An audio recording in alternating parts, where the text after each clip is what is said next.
Hope you liked the last video. I'm going to start this video off by apologizing for the audio. I know it's terrible. I'm hoping to get it fixed here soon. But until then, I hope you bear with me. That being said, it's a brand new year. This is the very first video of the new year. It's called Surrender, okay? Now, being a new year, I know a lot of people make New Year's resolutions. This ain't as much about making a New Year's resolution as it is making a decision on how you're going to live your life, on the path that your life will take, right? So New Year, people like starting off fresh, new, and, they just a fresh start, really, right? So maybe there's somebody in your life that you're, maybe a coworker or a neighbor or a friend or family member that you're at odds with, that you're in conflict with. This is a decision I'm encouraging you to make. I'm encouraging you to surrender. That even if they keep on attacking you, that you're still surrendered, right? This decision has to be true. Many times we say, hey, I surrender, I quit, I'm done. And we get attacked and we start loading our weapon. We start firing back. We start building allies to go against them. See, that ain't true surrender. I'm talking about surrender unconditionally, without any restrictions. And no matter what happens, you're done. The war's no longer for you. And you're probably sitting there right now and you're saying, man, that's terrible advice. You're telling us to surrender even though we might still be attacked. Isn't the whole point of surrendering to stop the attack? In most of the cases, yes, that's why people surrender, is to stop the attack. But this is more about you and how you're going to live your life. You see, you can't make other people's decisions, but you can decide for yourself. In the Bible, in Romans 5:8, the Bible says, but God demonstrates his own love toward us, in that while we were still sinners, Christ died for us. And it goes on down further in Romans 5:10, it says, for if when we were enemies, we were reconciled to God through the death of his Son, much more having been reconciled, we shall be saved by his life. You see, while we were enemies of God, while we were still sinners, while we were still firing arrows and bullets at God, he died for us. He surrendered his life for us, that we might be reconciled to him, that we might be saved. And if he sets our example, we should do the same. We should surrender, even though someone's attacking us and still might attack us. We should surrender. We should choose to love them over attacking them, over getting even. I'm not saying get the last word in and then surrender. I'm not saying get the last shot in and then surrender. I'm saying surrender now. Be done now. Right? Hebrews 12:2 says this, looking unto Jesus, the author and finisher of our faith, who for the joy that was set before him endured the cross, despising the shame, and has sat down at the right hand of the throne of God. You see, while we were still enemies of God, right? He died for us.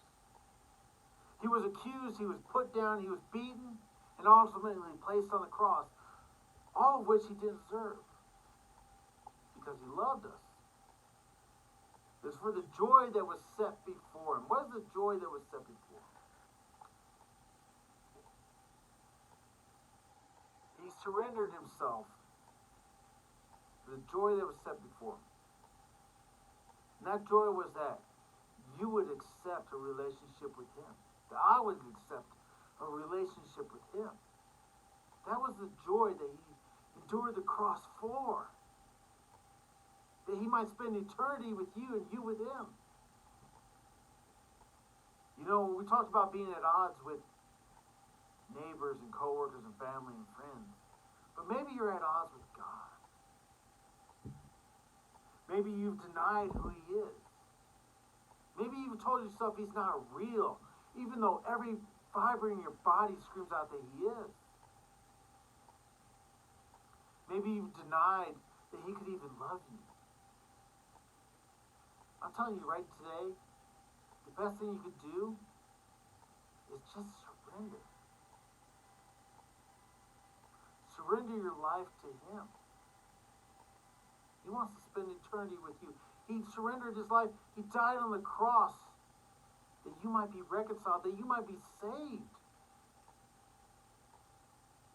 But you got to make a decision on how you're going to live your life.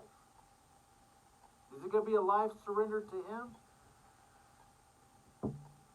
Is it going to be a life that's lived for a relationship with Jesus Christ? What do you choose? See, you got to choose this. It has to be true. It can't be fake. See, so many times we surrender our life. We say we surrender our life. But then the trials come. It's like, God, where are you? You forgot all about me. I don't want nothing to do with you anymore. And see, that ain't true surrender. No matter what comes in your life, the joy in your life should be your relationship with Jesus Christ, not your status in this world. Not that you're always perfect and everything's right. True joy comes from God himself, not from money and things and position. So, once again, I encourage you, surrender. Most of all, surrender to God. Surrender to Jesus Christ. That he could count you as one of the things he endured the cross for, the joy of a relationship with you. I hope we have a great year this year. I hope I get a lot of videos. I hope I can get this audio thing fixed, right? But most of all, or more than anything, I hope, I pray you have a relationship with Jesus Christ. If you have any questions, if you have any comments or concerns, just message me, post a comment, I'll get back to you. Like the videos if you want. You know, subscribe if you want. But have a great year. I hope it's one that's lived with true joy.